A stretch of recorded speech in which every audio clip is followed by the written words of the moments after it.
আসসালামু আলাইকুম রহমতুল্লাহি ওবরকাতুহ। সম্মানিত দর্শক, ২০২৬ সনের আগস্ট মাসের ১৬ তারিখ সন্ধেবেলায় এই প্রতিবেদনটি বা কন্টেন্টটি তৈরি করছি। শিরোনাম হলো, প্রধানমন্ত্রী তারেক রহমান সাহেব ভারতে কেন যাবেন কিংবা কেন যাবেন না। যখন আমি শিরোনামটি ঠিক করি তখন মোটামুটি শতভাগ নিশ্চিত ছিল যে তিনি ভারতে যাচ্ছেন এবং আগস্ট মাসের ২২ তারিখ থেকে ২৬ তারিখের মধ্যে যে কোনো একটা সময় ২ দিনের জন্য তিনি দিল্লি সফর করবেন, দ্বিপাক্ষিক সফর। এটা ব্রিক্সের কোনো সম্মেলন নয়।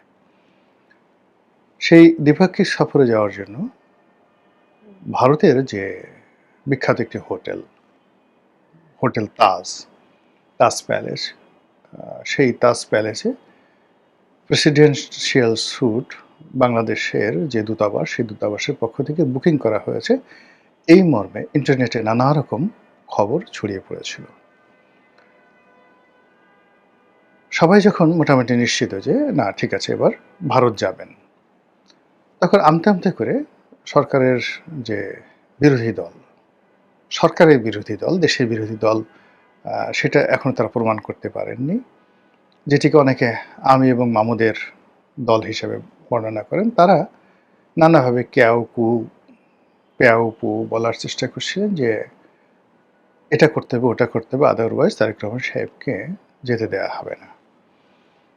কিন্তু আপনারা জানেন যে সিদ্ধান্ত গ্রহণে তারেক রহমান সাহেবের এখন যে কর্তৃত্ব, এটি শেখ হাসিনার চেয়ে অনেক অনেক বেশি। শেখ হাসিনার দলে বহু মানুষ ছিলেন, তার আশেপাশে, তার পরিবারে, যারা তার সঙ্গে রাগারাগি করতেন, ঝগড়াঝাঁটি করতেন। এমনকি তার যারা কর্মী ছিলেন, সেই কর্মীরাও তার সামনে গিয়ে অনেক বিষয়ে বিতর্ক করতেন। আমি যে সকল কথা, আমি তো তখন বয়সে একেবারে নবীন একজন সংসদ সদস্য, যে সকল কথা আমি সরাসরি শেখ হাসিনাকে বলেছি এবং তার সংসদ সদস্য হওয়ার সত্ত্বেও আমি যে সকল কর্মকাণ্ড করেছি, তার ১০০ ভাগের ১ ভাগ কর্ম যদি এই সময়টাতে কোনো বিএনপির এমপি বা মন্ত্রী করেন, তার ৩২টা দাঁত উইদিন ৩২ সেকেন্ডের মধ্যে ফেলে দেওয়া হবে।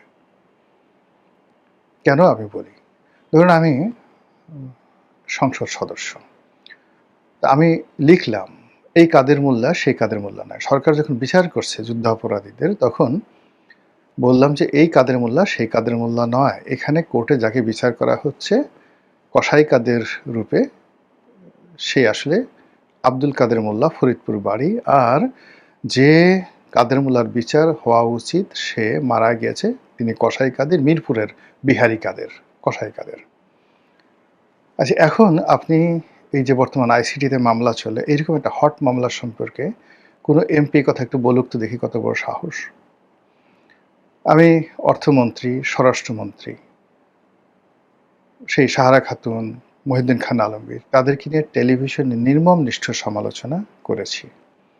স্বয়ং প্রধানমন্ত্রীকে বলেছি, রেকর্ড, পার্লামেন্টারি কমিটির বৈঠকের রেকর্ড, এবং সেগুলো আবার যুগান্তর পত্রিকা থেকে শুরু করে সমস্ত পত্রিকায় ৬ কলাম ব্যানার হেডলাইন।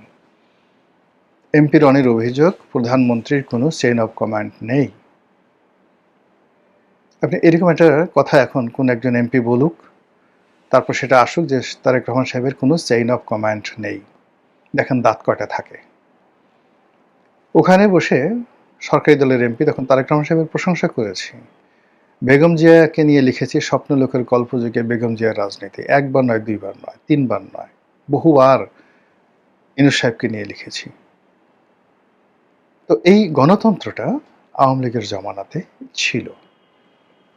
আওয়ামী লীগের জমানাতে ছিল, ফলে কি হতো, আমরা শেখ হাসিনাকে যতটা স্বৈরাচারী মনে করি, ইভেন একদম শেষ দিন পর্যন্ত তার যারা ছাত্রলীগের নেতা ছিলেন, তাদের সঙ্গে তার তর্ক হতো, বিতর্ক হতো। তিনি অনেকে বলতেন বের হও আমার সামনে থেকে, আবার একটু পরে টেলিফোন করে বলতেন যে আসো আসো। এই ঘটনাগুলো একটা আন্তরিকতা ছিল রাজনীতিতে। কিন্তু এখন তারেক রহমান সাহেবের যে অবস্থা, তার যে ক্ষমতা, তার যে কর্তৃত্ব, সেখানে তার সামনে সালাউদ্দিন সাহেব বলেন, মির্জা ফখরুল সাহেব বলেন, কিংবা তার নুরুল হক নুরু বলেন, রাশেদ বলেন, মানে তাকে গিয়ে অপোজ করবে একটা কথা, তার সমালোচনা করবে বা তিনি যেটা পছন্দ করেন না, সেই কথা বলবে বা তার সামনে গিয়ে বঙ্গবন্ধু উচ্চারণ করবে বা শেখ হাসিনার একটা ভালো জিনিস আছে, এটা উচ্চারণ করবে বা তারেক রহমান সাহেব যে জিনিসগুলো পছন্দ করে না, সেরকম একটা শব্দ উচ্চারণ করবে। এইরকম মহাবীর ওনার কাছে নেই। পুরো মানে উনার মানে ক্যাবিনেটের মধ্যে, উনার পার্লামেন্টে এই জিনিসগুলো নেই। এর কারণটা হলো যে তার একক কর্তৃত্ব, একক ক্ষমতা। সেই ক্ষমতা তার বিরোধী দলের উপরে। শেখ হাসিনার বিরোধী দল যারা ছিলেন তারাও গৃহপালিত ছিল। তিনি এরশাদ সাহেবকে, রওশন এরশাদকে, তারপরে শেষে জিএম কাদেরকে, এদেরকে নিয়ে ঘুডু, ঘুডু করতে পারতেন। একজন আরেকজনের বিরুদ্ধে লাগিয়ে দিতে পারতেন। রাশেদ খান মেনন এবং তার দলের মধ্যে ফজলে হোসেন বাদশা, তাদের মধ্যে ঘুডু, ঘুডু লাগিয়ে দিতে পারতেন। এরপরে হাসানুল হক ইনু, মঈনুদ্দিন খান বাদল, তাদের মধ্যে ঘুডু, ঘুডু লাগিয়ে দিতে পারতেন। এখন তারেক রহমান সাহেবের সেটা বলতে হয় না। তিনি যেটা চাইবেন সেটাই সংসদের বিরোধী দল এবং রাজপথের বিরোধী দল হুবহু সেম জিনিসটা করবে। এবং এই যে বাইরে যে সমালোচনাগুলো শুনছি, গালাগালিগুলো শুনছি, এগুলো যে মেকি, এগুলো যে সাজানো, এটা বোঝার জন্য খুব বেশি পাণ্ডিত্য দরকার নেই। তো সেই দিক থেকে জনাব তারেক রহমান সাহেবের ভারত সফর, ভারত সফরে যাওয়া, এটা 100% তার ডিজায়ার, তার একক ডিজায়ার। তিনি কারো পরামর্শ নিতে পারেন যদি তার ইচ্ছা হয়, কিন্তু তার যদি ইচ্ছা না হয়, ডিজায়ার না হয় এবং তিনি যদি ওপেন আপ করে না দেন, সেখানে তাকে পরামর্শ দেওয়ার মতো ক্ষমতা তার সরকারের বাইরের কারোরই নেই। নো ওয়ান, ভিতরও নেই, বাইরেরও নেই। তো সেই দিক থেকে তিনি ভারত যাচ্ছেন, ভারত যাবেন, এটা একান্তই তার ব্যক্তিগত বিষয়। যাবেন না, তাও তার ব্যক্তিগত বিষয়। গেলে কি হবে সফলতা, এটার সফর তাকেই করতে হবে বা আমাদেরকেই করতে হবে। না গেলে কি হবে, অ্যাজ ইট ইজ, মানে কমপ্লেক্স ব্যাপার। এইরকম একটি অবস্থা যখন সরকারের ভিতরে বাইরে সরকার প্রধানকে নিয়ে এরকম যখন একটা অবস্থা চলছে, ঠিক সেই সময়টিতে আমরা জানলাম যে তিনি ভারত সফরে যাচ্ছেন। প্রথমত সবাই দুনিয়া উল্টে গেলে যাবে না ইত্যাদি ইত্যাদি ঘটনা, তিনি যাচ্ছেন অল অন এ সাডেন। আমরা তো অবাক হয়ে গেলাম, কি ব্যাপার, তিনি যাচ্ছেন। একেবারে দিল্লিতে হোটেল বুক করা হয়ে গেছে, 2 দিনের সফরে যাচ্ছেন, তাও আবার এই আগস্ট মাসের 22 থেকে 26 তারিখের মধ্যে। এটা কেন, কি কারণে? নানা রকম ইউটিউবে যারা কন্টেন্ট তৈরি করেন, আওয়ামী লীগের পক্ষের লোক, বিপক্ষের লোক, তারা এটা নিয়ে একেবারে নাকে নস্যি বেঁধে বিচার করে, বিশ্লেষণ করে নানা রকম কথা বলার চেষ্টা করছেন। গেলে কি হবে, না গেলে হবে, কেন যাবেন, যারা আওয়ামী লীগের লোকজন আসতেই হবে ভারতে, ভারত ছাড়া কি তারেক রহমান সাহেবের ক্ষমতা টিকে থাকা সম্ভব, ইত্যাদি ইত্যাদি ইত্যাদি ইত্যাদি। এই যখন চলছে, তখন আজকের দিনের খবর হলো এই বিকেল পর্যন্ত। আবার এটা যে কালকে থাকবে আই এম নট শিওর। আগামীকাল এটা পরিবর্তন হতে পারে। এই কারণে এটা হলো প্রধানমন্ত্রীর ডিজায়ার। তিনি যখন ইচ্ছা, যেভাবে ইচ্ছা সেভাবে তিনি সিদ্ধান্ত গ্রহণ করবেন। তো কাজেই আজকের দিনে খবর হলো যে উনি যাচ্ছেন না। উনি যাচ্ছেন না। উনি 2 টো শর্ত দিয়েছেন বলে পত্রপত্রিকায় এসছে। শর্ত নম্বর 1, শেখ হাসিনাকে ফেরত দিতে হবে। শর্ত নম্বর 2, উসমান হাদির হত্যাকারীকে ফেরত দিতে হবে।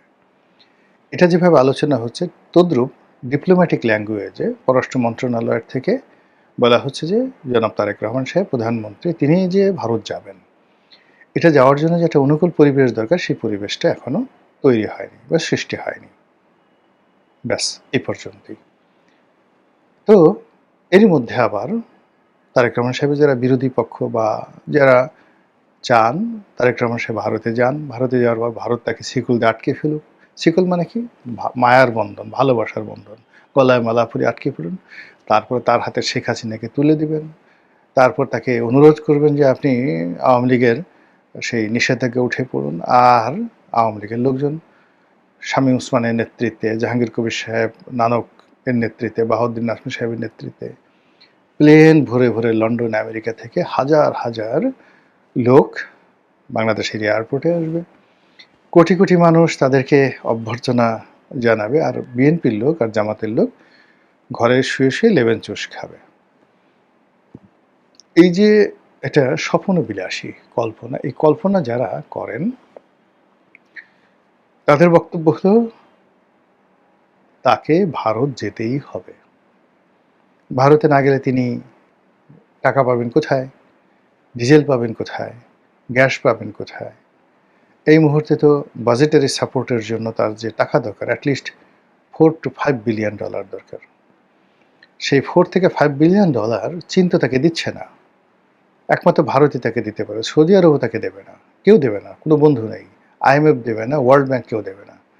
অন্যদিকে যেটা IMF থেকে আমাদের পাওয়ার কথা সেটা তো আমরা পেলামই না। ইউনূস জামানাতে অর্থাৎ শেখ হাসিনার জামানাতে যেটা প্রায় $5 বিলিয়ন যেটা ঋণ চুক্তি স্বাক্ষরিত হয়েছিল, যেটা ৩টি কিস্তি দেওয়া হয়েছিল বা ২টো কিস্তি দেওয়া হয়েছিল, বাকি কিস্তি একটাও ইউনূস জামানাতে ছাড়ানো যায়নি। আর এই সরকারের আমলে সেই ঋণ চুক্তিটাই বাতিল করে দিয়ে বলছে ফ্রেশ ভাবে নতুন করে অ্যাপ্লাই করো।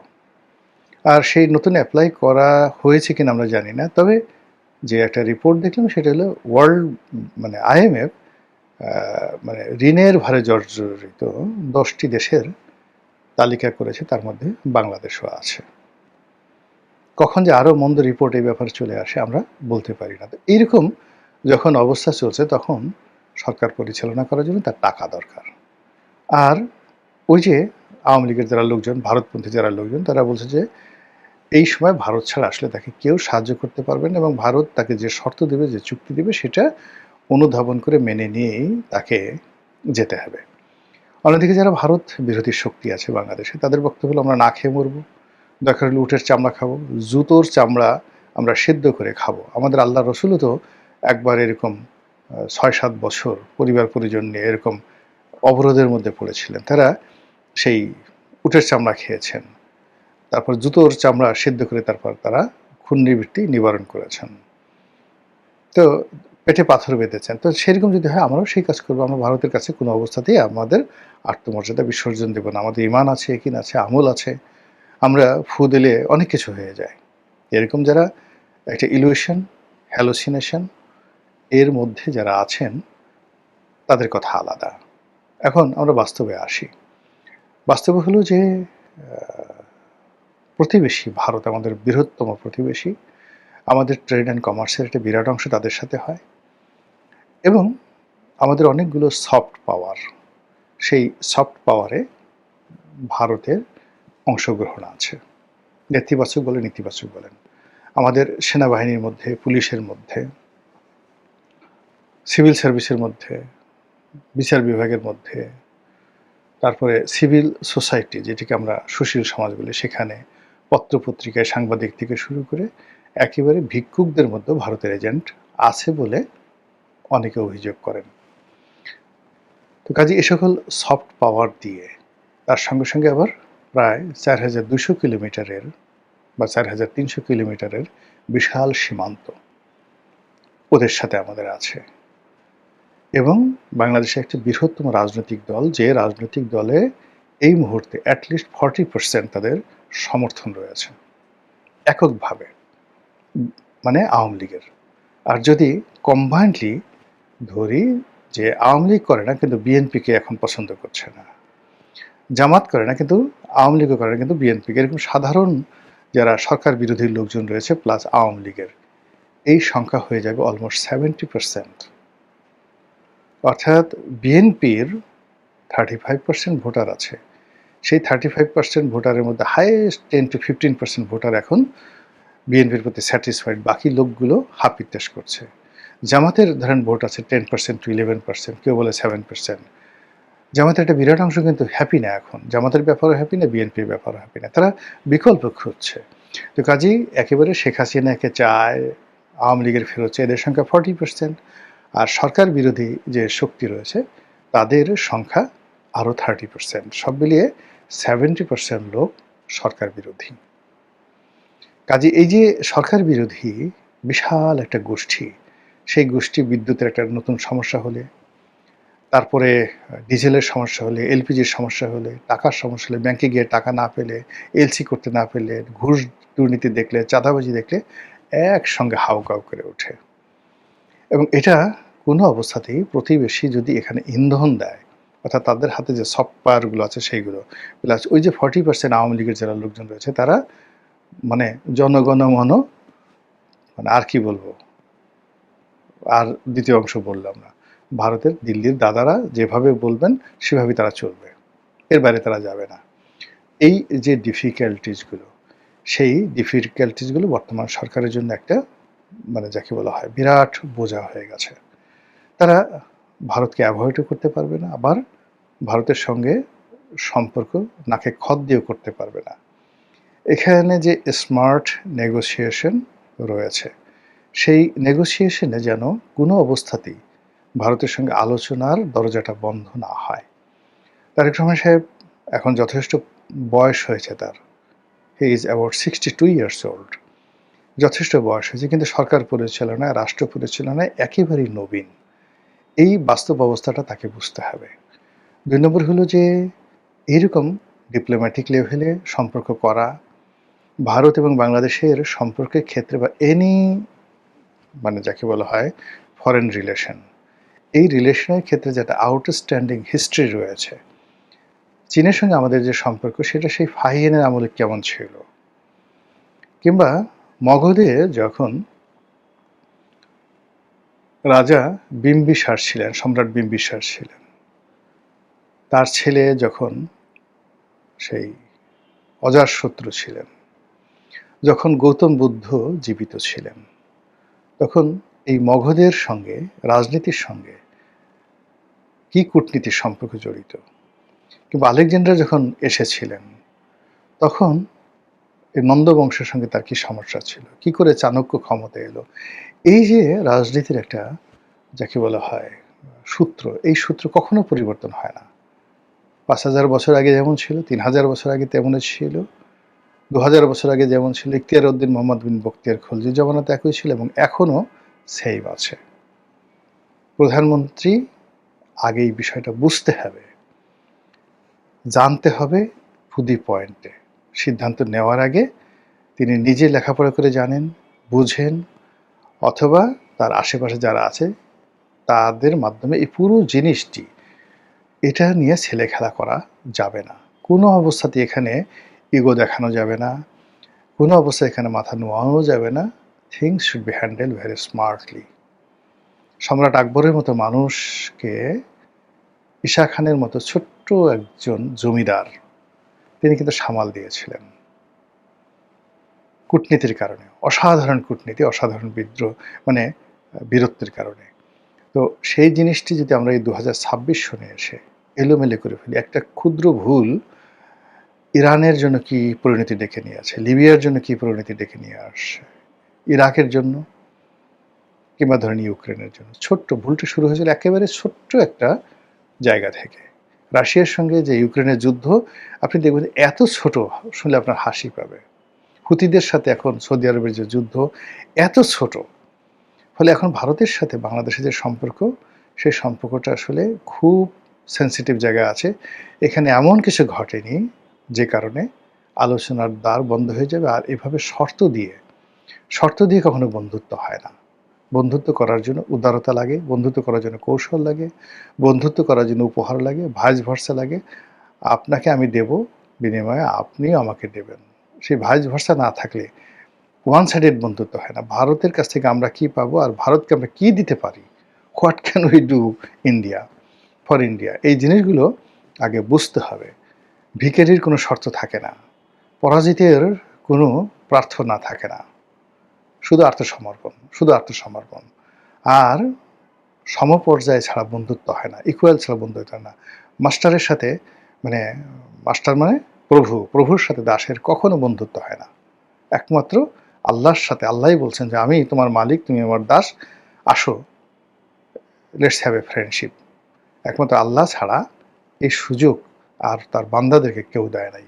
সবাই একটু 19-20 হইলেও আপনাকে অবদমিত করার চেষ্টা করবে। কাজেই ভারতের সঙ্গে আপনি যে কোনো কিছু করবেন, করার আগে আপনি চিন্তা করেন 10 বার যে আমার কি আছে, কি দেওয়ার আছে, কি পাওয়ার আছে, এবং সে অনুযায়ী আপনার ডিপ্লোম্যাটিক চ্যানেল ঠিক করতে হবে। মহান আল্লাহ আমাদের সবাইকে হেদায়েত দান করেন এবং হেফাজত করুন। আসসালামু আলাইকুম রহমতুল্লাহি ওয়া বারাকাতুহু।